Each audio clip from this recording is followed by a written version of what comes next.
Hey everyone, Sheng here from Team Paradigm Store with another deck profile for you guys. Today I've got my Insecticons, Machinings, Mega Colony deck profile. This deck is so fun to play. This is my new deck that I've been working with lately. I know there's Japanese meta, which is something that we normally try to keep off the channel because we like to relate to the English players a lot, but I figured this would still be a fun thing to do because I do have the deck with all the Japanese cards. And I mean, hey, why not? And I figured do a fun little profile on it. You've seen it featured in a fight against Smushy and his Darker Regulars as usual. And you can definitely see how effective this deck can be and how powerful Mega Colony is really going to get once all the future things hit. Yeah, and of course, you know, this deck is just so fun to play. I love playing this deck. This is probably this is probably the deck I have the most fun with, or have been having the most fun with lately, at the very least. Anyway, I'm gonna stop, just gonna stop blabbering here and get right on to the profile. So for the starter, I play Machining Little B, 5k awesome booster. So I mean solid booster for a starter. And his effect is you can move him. Well, he pioneers when you ride over him, of course. He's a forerunner, and then you can slam him into the soul to stand up any machining unit and give it 3,000 power. This is a great effect. Because of Stag Beetle and Warsicle's superior calling effects, they just unfortunately call them at rest.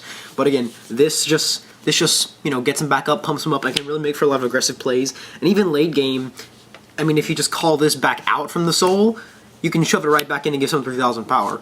So I mean, you don't get the plus on the field, but you can boost your units. This also helps with having some weaker 8k base grade 2 units hitting better numbers. And it's just overall a really good starter. I do like Mega Colony Battler C. He's a great starter too, but he doesn't really fit in with how I like to play the deck. And there's just not a lot of place for him. And I mean, this guy is just really, he's just too good. He's just such a phenomenal starter for the whole deck itself. And you'll start to understand that as I go through the deck. So, on to grade 3s. I play 4 Machining Stag Beetle. This is the original Machining Ace from the comic pack. And I love Machining Stag Beetle. He's one of my favorite cards in this game. I really do love this card. He's your ideal early game first turn ride. Normally people would play the Break Ride, Unrivaled Blade Rogue Cyclomatooth, or Cyclomatus, whatever he is. I'm not entirely sure because they keep changing his name translation. But regardless, I don't play that for a few reasons. One, I don't like him that much. I mean, I know it's Oost on the whole field, Sun the Vanguard upon Break Ride, yada yada yada, but I don't like to be Break Ride reliant because really, with having him in the deck, it makes it pretty Break Ride reliant. And another thing is he's not a machining, and this deck is full like machining focused, and that's what I like to keep it as. I like to keep a simple, completely machining focused build. And it's just the way I enjoy playing it. I don't enjoy playing Cyclomatooth. I know he's very good, especially with Machining Warsicle. I'm very aware of how powerful it is, but to me it's a little boring, and I like to keep it creative and original, and I really do love Stag Beetle. So now that I'm done explaining why I run Stag Beetle, let me get on to Stag Beetle himself. Stag Beetle is 10k base, main Vanguard, which is a bit unfortunate, but I mean it's not that unfortunate because you usually ride out of him pretty quickly. His effect is, upon ride, you can take 2 machinings from your soul. 2 machinings, important, you can't really, so that's why you don't really want to run any non-machinings. Take 2 machinings from your soul and superior gall them to the field at rest. And then this guy gets the combined total attack power of both of them. So if you pull out your grade 1 and your grade 2 year old, which is usually 9 and 7 or 9 and 6, he gets plus 15, plus 16, and he's just going to swing for 25, 26 on his own turn 3. Which, I mean, yeah, it's a big power boost on you know, turn 3 or 4. Where your opponent's probably just going to take it anyway, which again is fine because it lets you pretty much play your Vanguard unboosted for a turn. It gets your field out, and then you combine it with Little B. You can really make a lot of aggressive early game plays, and yeah, it's very aggressive. He can hit hard, he can hit fast, and he can just get your field together really quick. And then aside from you know obviously the aggressive side of it, the plus side of this is you basically get half of your field for free, which is just absolutely phenomenal. I love getting the superior calls off, you know, the pluses, and just the advantage you get from Stag Beetle is really good. And then, I mean, you can, usually what I like to do is, if the situation presents itself and my field is getting kind of retired or hated on, if you ride Stag Beetle and pull out your grade 2 and your grade 1, and then you use Little B, and then you restand something, and then you give it 3k and all, next turn you can ride Stag Beetle again, and then bring these 2 out at rest, and then you can move them back, restand, and and then, you know, your Vanguard gets plus 15, and you can make some really aggressive, hard-hitting plays. And I've actually done some pretty crazy plays where I just rode him into him, like, late game for a big final turn push, and he's great. I love machining Stag Beetle. He's one of my favorite cards in the game, and I don't see him leaving the deck anytime soon because I just really do love him. He's great. So, now that I'm done rambling about why I love old school Stag Beetle so much, let's get to this new school guy here, Machining Warsicle, which I do run 4 of. He is basically, you ride Stag Beetle, get all your aggression and pluses out of Stag Beetle, then you go into this guy right here. This guy's pretty great. His secondary effect is on ride, a special counterblast 1 machining, which again, if you're whole deck's machining, it's not going to be that hard to do, and then Superior Call 1 machining from the soul, which is really at rest, of course, like Stag Beetle, which is really good because he can really again help put your field together. I mean, eventually with these 2 total, you really usually don't have to call that many rear guards, or you can pull out some intercept fodders and then intercept. I mean, this is, I mean, you can actually get a really good Superior Calling engine off of both of these guys, which I really do love taking a lot of advantage of. And now, as far as his limit break goes, it's when he attacks the Vanguard and his attack does not hit, you can counterblast 2, not a special counterblast, just counterblast 2, and then your opponent's Vanguard is paralyzed, stunned. It can't stand during the next turn. Now, if your opponent has another grade 3, they can ride it and then they're stood, so you do have to play very carefully with them. You gotta watch what your opponent does, you gotta watch their drive checks, you really gotta pay attention, you know, you gotta watch how many grade 3s they're calling out in the rear guards, so that you know when to appropriately use the limit break. But, oh, when you do, and they don't have that grade 3, it is just great. It's phenomenal because then, I mean, you get like a +2 because you don't have to guard their Vanguard. They get a -2 because they're not twin driving. You just get so much advantage off if you can actually pull them rig off and it's successful. It's so phenomenal. Machining Warsicle, and he's 11K, which is also very nice. It's nice to you know, ride over Stag Beetle and then get to be that 11K base. And then his Superior Calling effect is never a problem because you get your 2 Superior Calls from Stag Beetle, then you ride Warsicle over Stag Beetle, and then you can either call out the Stag Beetle, or you probably use Little Bee's effect last turn when you call out with Stag Beetle, so you can pull him back out. And that's usually what I do. I usually pull him back out, like if I have Stag Beetle here and then this guy's in the soul, I'll usually ride Warsicle, do the special counterblast, and pull out Little Bee at rest behind my Vanguard. Which again, the resting is not a problem because with the logic of Warsicle, I mean, it's like playing Descendant. You want them to guard it. So if you just, you know, I mean, if I ride this guy, I'm at limit break, and I call this guy out, and I attack. Oh no, it's just 11, easy block, right? Well, you can block it, and then I can send your Vanguard. That's, I mean, you really don't want to worry about, you know, boosting him or keeping him hitting hard too much because again, you want them to guard it, especially in, you know, these certain scenarios. Like if you've been, you know, really paying attention to their hand and you think they don't have that grade 3, you know, go for it. Because I mean, just once you get it once and they don't have it, you can usually limit break a second time and they're still not going to have the grade 3 because they didn't twin drive last turn, so they probably didn't get a whole lot of chances to find another grade 3 unless they top deck it, which then you'll be pretty sad, but you know, it happens. I mean, this can even be effective in some cases. Like I fought cross rides with this deck that I've made them go back to their original form. So I mean, I basically stole away their 13K body. I mean, either way, there's still a lot of uses for them, even if they do have that grade 3. It can still definitely mess with your opponent.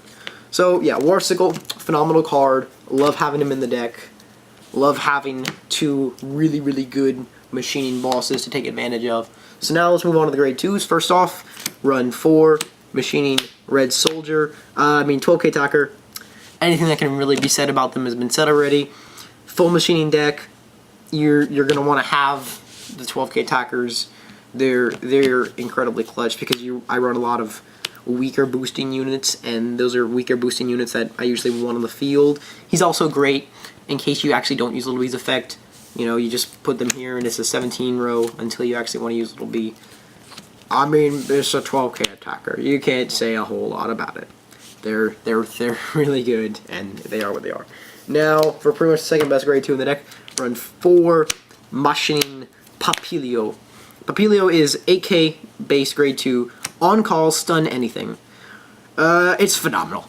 It's phenomenal. That 8K base, it can hurt you in some situations, but you want to play around it.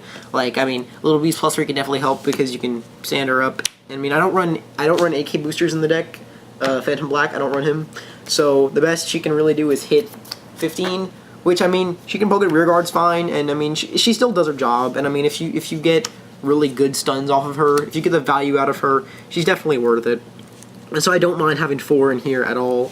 It's also not that bad if you're out. I mean, the AK base is really weak to ride, but then when you ride Stag Beetle next turn and you bring her out, despite being out rest, she can't attack anything. But I mean, she wasn't going to make that powerful attack at AK anyway, and being called at rest, she's still being called, so you get to use the stun effect. So she's really good. I definitely like having her on the deck. And around out my grade 2s, I play 3 Machining Tarantula. His effect is when he hits the Vanguard, his attack hits the Vanguard, you can a special kind of blast or Machining, which again is not that hard, just 1 a special kind of blast, to stun anything. It's good. It is a good effect. He's great to ride because he can definitely apply some mid-game, well, actually not even mid-game, that's really early game pressure. I mean, he's just nice to have. He's usually my ride target, and I mean, if I can get his skull off, I get his skull off, but he's mostly there around at the grade 2s and being on the Machining. He's definitely not, like, super clutch or key in the deck, but he is very nice to have. I like having him. Plus, he's a 9k body, which, again, he can make decent rows with my other stuff. Moving on to grade 1s, I play 1, 2, 3, 4 Paralyzed Madonna. Perfect Guard, Sentinel, Zero Shield, Perfect Shield, whatever you want to call them. You know, Kanzen Bogyo, Kanzen Gardo, whatever you want to call them. You run 4 Perfect Guard. There's really not any more explanation to this.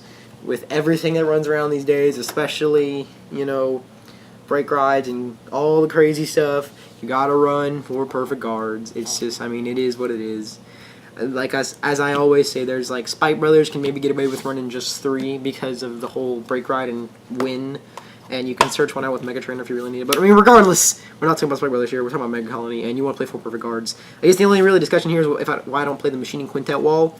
This deck is already very Counterblast heavy. You definitely want to use Warsicle twice. That's 4 of them gone. If you use Warsicles, the special Counterblast of Beer Call, that's your 5th gone. And I mean, if you get Tarantula off, that's another one gone. I mean, this deck is already Counterblast heavy. And the Quintet Walls are just not doing it for me.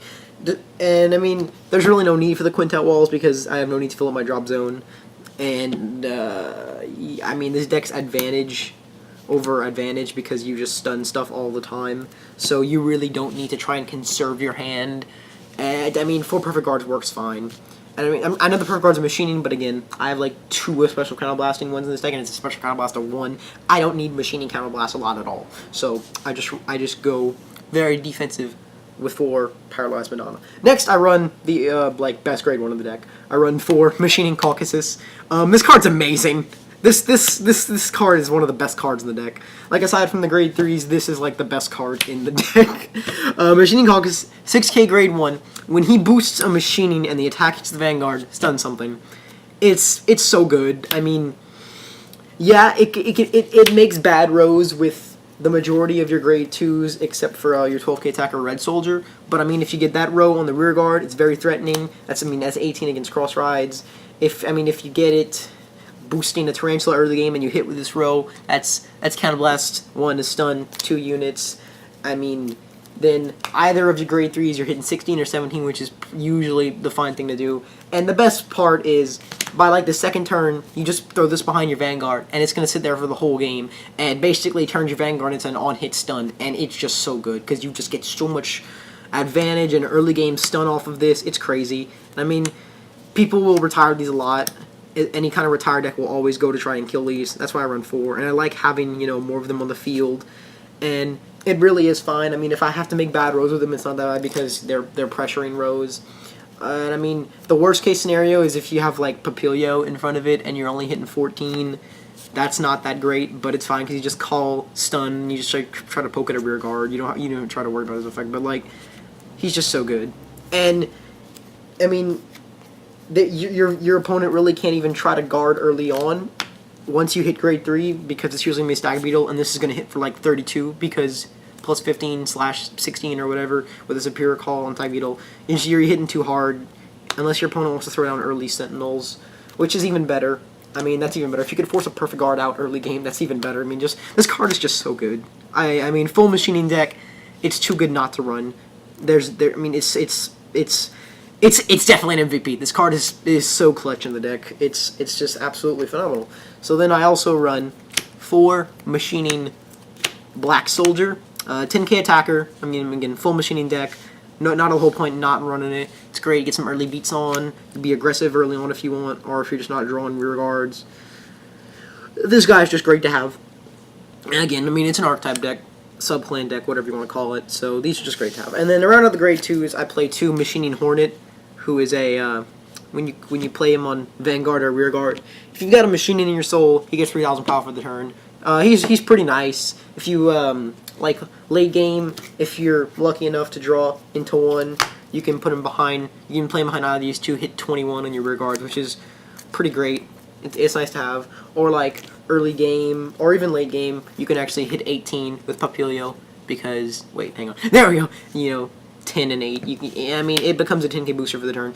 It's nice to have. It's usually a good ride target. That's really all it's in there for, is to be another machining. The only other, the only other thing to play really is the Machining Locust, I believe it is, who is when you 7k grade 1, when you call him, if all your opponent's stuff is rested, ditch and draw. But I never really find that there's a whole lot in here that I need to ditch and draw, because my grade 3s are always useful because I want to go Stag Beetle. If I go Stag Beetle over Stag Beetle, it's more field, more free superior calls, and then I want to get into Warsicle, so I never really have excess grade 3s to ditch. I mean, I did test him out. I just really didn't like Machining Locust in the deck, and he didn't serve a whole lot of purpose. So that's why I don't run him. And the Hornet actually has come in pretty clutch and has finished games off for me a good bit in the end, being able to make my Vanguard hit 21 or a rear guard hit 21. But I digress. I like Hornet. So for trigger lineup, I play 4 heal because we like to heal. You know, I don't think I need to explain my heal triggers. Then I play 4 draw, 4 Raider Mantis. Again, not a machining, but it doesn't really matter because your special counterblast are few and far, and in only quantities of 1. It's not a problem. Plus, I like the draw triggers in here because they just, again, it's getting advantage upon the advantage that your deck already generates for yourself because you stun stuff. And then to round out the triggers, I play 4 Shelter Beetle and 4 Machining Scorpio, making it 8 crit. Normally, I don't like to play an 8 crit 4 draw lineup because it's really boring and it's just kind of crit the opponent to death. I mean, it's better than 12 crit, but because 12 crit is so boring. But I mean, the 8 crit, it's kind of needed because, again, it's, you know, if you're not as familiar with Warsicle, think Plane Descendant. You want this to miss, and if your opponent decides to take it at 4 damage and you hit a crit, you know, they're dead. So I mean, like, in a way, if they no-guard it and you crit them, I mean, if they no-guard at 4 and you crit them, this basically makes Machining Warsicle here as good as Dragonic Descendant, which is a pretty funny thing to think of, because it won you the game either way with that pressuring miss skill. This is like ultra pressure. This isn't even on hit. This is ultra pressure. But because in reality, you're gonna miss a lot more than you're gonna hit, especially late game. That's why he's your late game ace. But that's why I run the 8 crit, because they're just kind of necessary to try and crit the opponent. And besides, I mean, the no guard, if they no guard at 4 and you score a crit, good job, you win. And I mean, you want to try and push them to 5 really fast so they can no guard, especially with how aggressive this deck can be in general, early game and late game. The 8 crits are great in it. I've tried out 12 crit. I really don't like it because it's just really boring to me, and that's just too much crit. At that point, it just kind of gets, it gets boring. It gets stale. It's just like crit, crit, crit, crit, crit, crit, crit, crit. Good job. You know, I mean, you know, it's boring. So anyway, I play the 8 crit because you want to crit them at 4 if they no guard the Warsicle. So yeah, that's about it. I mean, that's pretty much exactly how this deck plays. Goes. If you really want a good, really good view of how it plays, you can watch the fight. The deck pretty much performed excellently in the fights that we recorded and put up, so you can definitely get a good view of how it plays. I mean, at the end of the day, there's stunning, there's advantage, but at the end of the day, this is a big aggressive pressure deck because you know if your field looks like this, which is not uncommon, you run 4 of these, you're bound to draw 2 most likely. You run 3 of these, you're bound to draw 1. If your field can look something along the lines of this, you know, boost and hit stun, boost and hit stun, hit in general stun. There's a lot of pressure, and then you know, intercept away, and you just be like, call Filio, stun. I mean, this deck can really stun stuff a lot if they let stuff hit. But at the end of the day, if they don't let it hit, it's a pressure deck, and you're forcing cards out their hand, which is going to make it harder, you know, to play Vanguard in general. So yeah, that's Machinings. Again, if you want to see how the deck performs, go watch the fights. It performed really well, and you basically get a really good view of how this deck is meant to run. This deck profile is going on for 20 minutes, so I'm just gonna stop this now because I think I've pretty much explained and rambled as much as I can do. Thanks for watching, you guys. This has been my Japanese meta machining Mega Colony deck profile, and stay tuned for more great content. Love you guys. Signing out.